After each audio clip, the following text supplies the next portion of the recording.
USS Mississippi, or BB-41, was, well, a member of the New Mexico-class battleships, but in terms of how old she is compared to her two sisters, that's a hard question to answer. See, the dates regarding this class are all over the place. While New Mexico is, of course, numbered as the oldest, she absolutely is not. In fact, she was laid down last, launched second, and commissioned second. Mississippi was laid down second, but launched first and commissioned first. And Idaho was frustratingly laid down first, but launched last, and commissioned last. So in terms of the exact order of these sisters, in terms of ages, you got me. I don't know who the little sister is. I don't know who the older sister is. I don't know. It really depends how you want to look at it. But either way, Missy P over here, which is what I like to call her, because I like adorable names for unspeakable armored dreadnoughts of destruction, was 624 feet long, had a beam of 97 feet 5 inches, and a draft of 30 feet. She would displace 32,514 tons as designed, and up to 33,530 tons at full combat load. She was powered by 4 shaft Curtis turbines, and 9 oil-fired Babcock and Wilcox boilers. She was rated for 32,000 shaft horsepower, and that generated a top speed of 21 knots. She had a cruising range of 8,000 nautical miles at a speed of 10 knots, and her crew numbered 1,081 officers and enlisted men. As built, she had 2 lattice masts with spotting tops for the main gun battery, which, speaking of, that consisted of 12 14-inch guns and 4 3-gun turrets on the centerline, placed in 2 super-firing pairs forward and aft of her superstructure. In an improvement when compared to previous American battleships with triple turrets, these ones allowed each barrel to elevate independently by default. She didn't need any modifications to allow for that.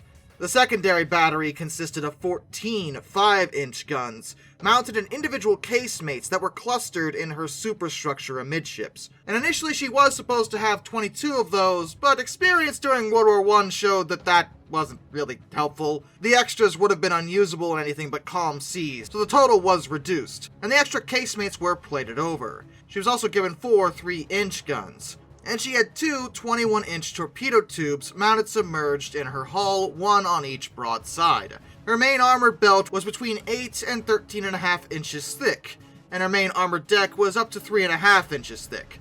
The main battery gun turrets had 18-inch thick faces, and they were mounted on 13-inch barbettes. Her conning tower had 16-inch thick sides. Mississippi was laid down on April 5, 1915, at the Newport News Shipbuilding Company of Newport News, Virginia, and she would be launched on January 25, 1917, eventually being commissioned on December 18, 1917. Rear Admiral Joseph Lee Jane served as her first commanding officer. After she completed her sea trials off the coast of Virginia, she departed the United States on March 22, 1918, for the Gulf of This is something I'm gonna mispronounce. Give me a second. Guacanayabo, according to the internet, which has lied to me before, but that is what I am told. The Gulf of Guacanayabo in Cuba, where she would conduct further training. And from 1919 to 1921, William A. Moffett served as her commander. On January 31st, 1919, she would leave for another round of training in the Caribbean, and before the start of fleet maneuvers in March, she had a flying-off platform built atop her forward super-firing turret. She would launch aircraft 3 times during those maneuvers, but she had no landing facilities at the time, so the pilots of the plane had to land ashore, and then be loaded back onto the platform. It was a little clunky, but it was experimental and would help lead to further adaptations of using aircraft in naval warfare. Later on that same year, she would return to Hampton Roads, where she began a cruise between Boston and New York. After this, though, she was reassigned over to the Pacific Fleet, and she left the East Coast on July 19th. But she didn't always stay there. Throughout the 1920s, she would routinely return to the Caribbean for winter training exercises. and 2 of her original 5-inch guns were removed in 1922. During Fleet Problem 1, which was held in February of 1923, Mississippi would actually sink a ship, a pre-dreadnought, known at that time as Coast Battleship No. 4, which was formerly USS Iowa. And during that exercise, spotter aircraft were used for the first time to help direct an American battleship's guns in a major exercise. While she was conducting gunnery practice off San Pedro on June 12, 1924, there was actually an accidental explosion in her forward superfiring gun turret number 2. The fire that resulted from this actually killed 44 members of her turret crew, and upon returning to port, the gunpowder that was still in gun number 5, which was the gun that was still left in the turret, also exploded.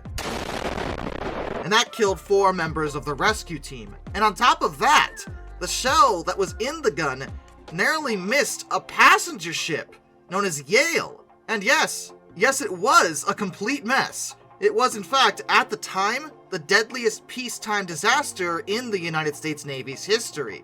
But she would be repaired and returned to service, and she left San Francisco on April 15, 1925 for war games that were held off Hawaii, after which she headed out to Australia, and then returned to California on September 26. She would return again to the East Coast in early 1931 to undergo a major modernization at Norfolk Navy Yard, and that began on March 30th. This overhaul was significant. It actually completely changed how she looked. They removed her lattice masts, with the foremast being replaced with a tower, and instead of her older 3-inch anti-aircraft guns, she was given 8 5-inch guns in their place. She was also given new turbines, geared models that were manufactured by Westinghouse, and she received 6 express boilers that were designed by the Bureau of Engineering. That would improve her performance, pushing her to a top speed of 22 knots. And her main battery turrets were modified to allow higher elevation, up to 30 degrees, and she was given an additional 2-inch armored deck, and her underwater protection was improved. All this increased her displacement to 33,960 tons standard and 36,737 tons full load. Her crew also would increase to a complement of 1,443. Further training would follow in September of 1933, and on October 24, 1934, she would pass through the Panama Canal again, heading back to the Pacific, where she did remain through the middle of 1941. Besides going back in the winter to the Caribbean for further exercises. It was in the middle of 1941 that she would be reassigned, along with her sisters, New Mexico and Idaho. With World War II raging in Europe, President Franklin D. Roosevelt would initiate the neutrality patrols to protect American shipping lanes. And on May 7, 1941, Admiral Harold Rainsford Stark, who was the Chief of Naval Operations, transferred all the New Mexico sisters, as well as the aircraft carrier Yorktown, 4 light cruisers and 2 destroyer squadrons, to the Atlantic to reinforce those neutrality patrols. Mississippi would arrive back in Norfolk on June 15th, where she prepared to make her first patrol in the North Atlantic, and that consisted of escorting a convoy from Newport, Rhode Island, over to Iceland. She performed another escort on September 28th, also to Iceland, and she actually stayed there through November to protect American shipping in that area. During that time, she was assigned to the White Patrol.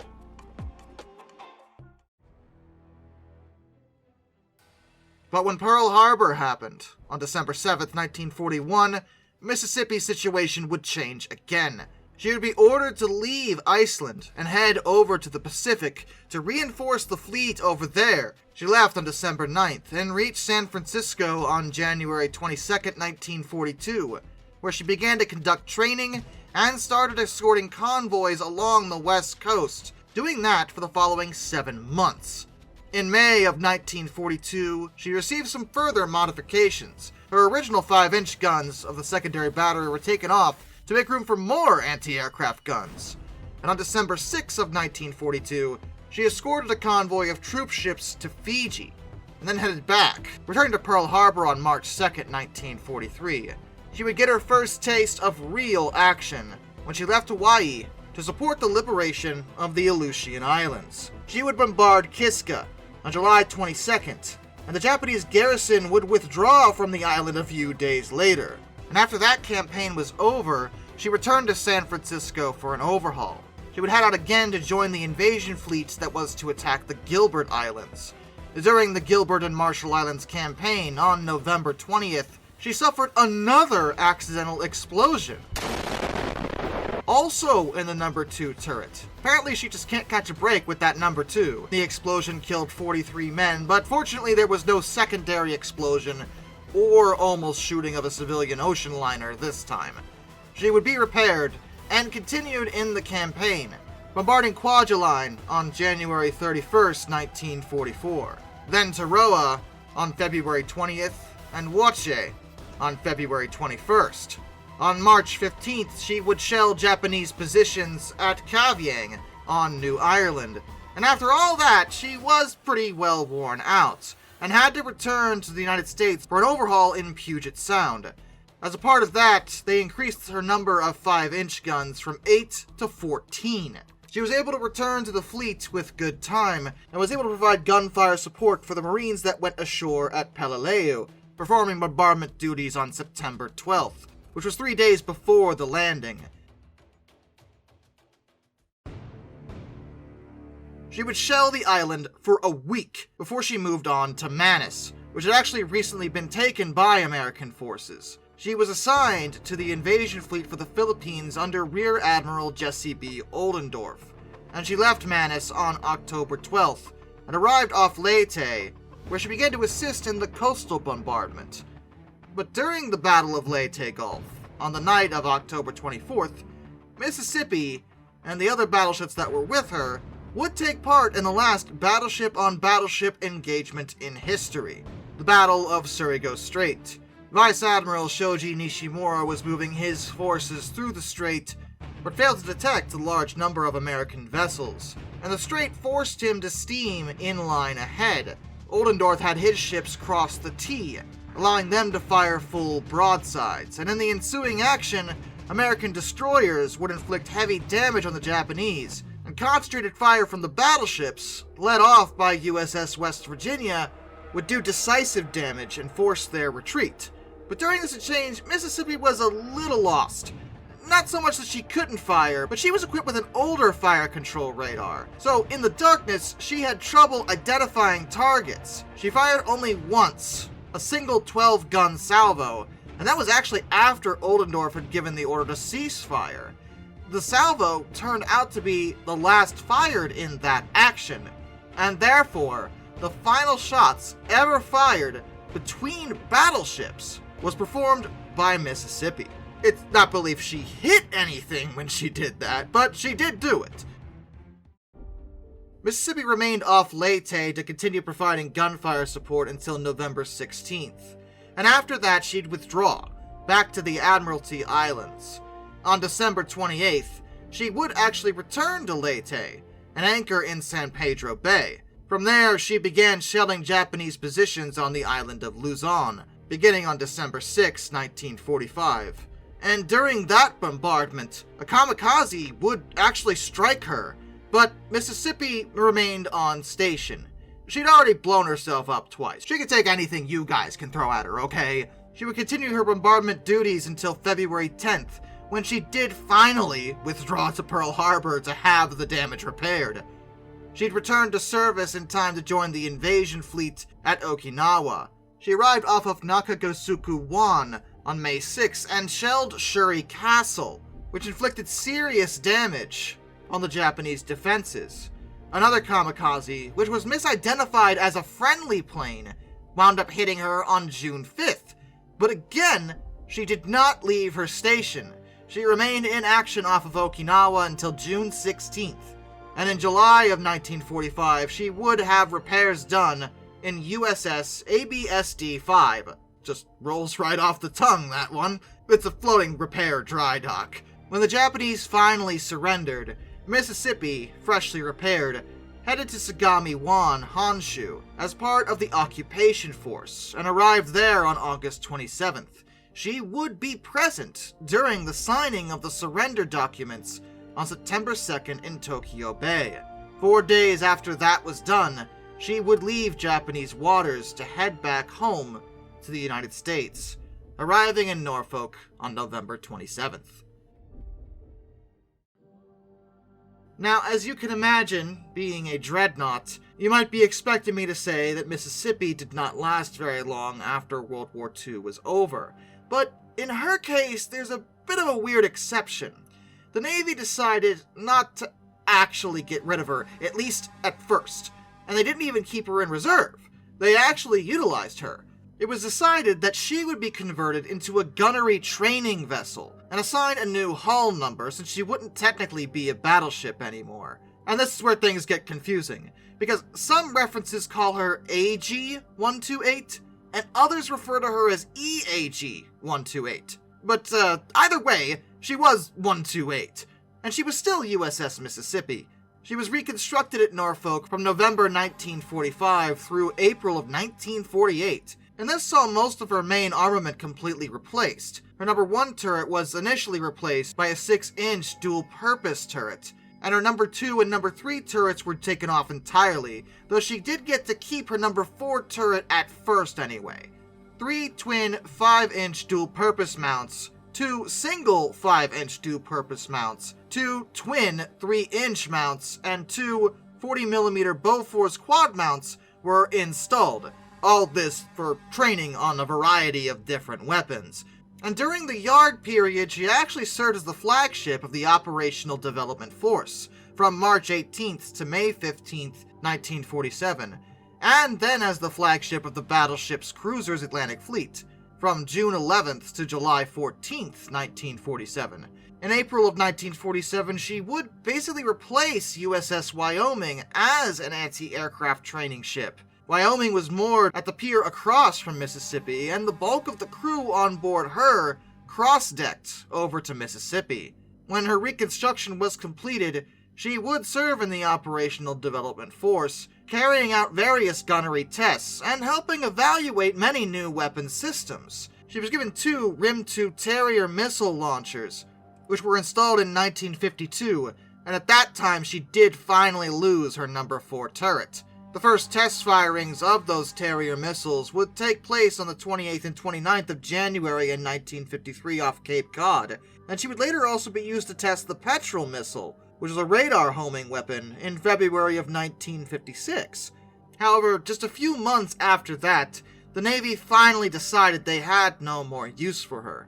While she had managed to successfully outlast most other dreadnoughts that aren't named Texas, as well as outliving both her sisters, who were each broken up in 1947, the Navy decided it was time for her to go. She was stricken from the Naval Vessel Register on July 30th, 1956. She would be sold for scrap to Bethlehem Steel on November 28th of that year, and broken up. While her end is certainly unfortunate, as many dreadnoughts' ends would be, she did serve faithfully, even past the point that she was obsolete. She helped test a lot of new, modern stuff for the Navy, despite the fact that her career was marred with 2 rather embarrassing incidents, both involving the same awkward turret. She still continued her duty faithfully, even when she had taken damage from kamikazes. She would earn 8 battle stars for her World War II service. And for that, I think we should always remember the Mississippi Queen. If you know what I mean. And with that, a special thank you to all my underwater train finders, Some Dude 267, Orange Glass, Benjamin Owens, Panzer Kitsune 131-232, Anzac A1, Arthur Roy, Tommy Rossini, Lord Captain Von Thrust III, Brian, Jack Carson's Railroad Videos, Lord Off 444, Mark Holding, Murder Drone Stall, A Person 723, DM Tribal Typhoon, Royal Hudson 2860, Isofer 1405, Charles Kwiatkowski, Matt Weaver, Tom Red Lion, Ennis Productions 8104, Hannah Burge, Hendrick Motorsports Fan 5, Wheeljack 8401, Rescues Greyhounds, The Baxter, Caleb Crosswhite, Ohio Trucker 1, Joshua Long, Andrew Bowen, Josh Johnson, Hayden DeGrow, Caleb Brainwaters, Prez Dredson, Master of None, Arizona Hot Rail, Liam Wright, Mr. Sleepy, and Dr. Razor 78. Till next time, this is Darkness, and we dwell a fun farewell.